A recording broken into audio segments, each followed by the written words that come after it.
Good morning বন্ধুরা, কেমন আছো সবাই? আজকে আবার একটা নতুন দিন। আজ বুধবার, 25শে বৈশাখ, কবিগুরুর জন্মদিন। আজ আবার এসেছি সেই জায়গাটা, দেখো এখানকার প্রকৃতি, মন ভোলানো প্রকৃতি। গ্রীষ্মের ছুটি চলছে, তাই প্রায়ই আনছি ছেলেকে সাঁতার কাটাতে। ছেলে সাঁতার কাটছে ওই যে দূরে।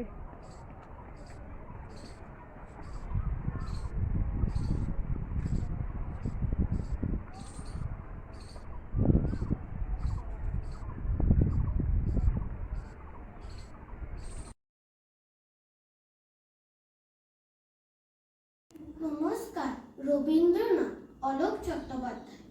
বাবার আছে বইয়ের পাহাড়, মায়ের শুধুই গান। দিদির আছে নাচের নাটক, আবৃত্তিতেও টান। সন্ধে রাত্রি সকাল দুপুর সবার তুমি রবি ঠাকুর। আমার কথা কে বা শোনে, বলছি কথা নিজের মনে। জানি তুমি মস্ত বড়, ওই যে ছবি দুলছে মালা, মেঝের ওপর প্রদীপ জ্বালা।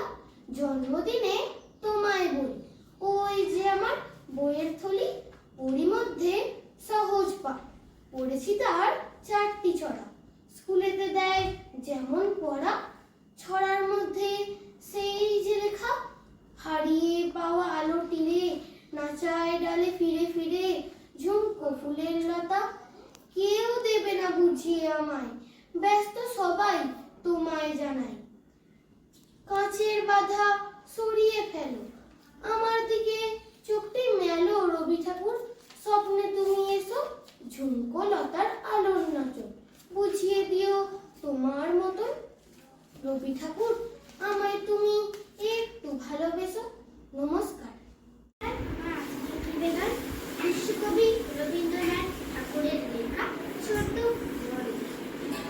এখনো তো বড় হয়ে যাবে, ছোট আছি ছেলে মানুষ বলে, দাঁড়াচ্ছি অনেক মস্ত হব,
রোহিত জাবা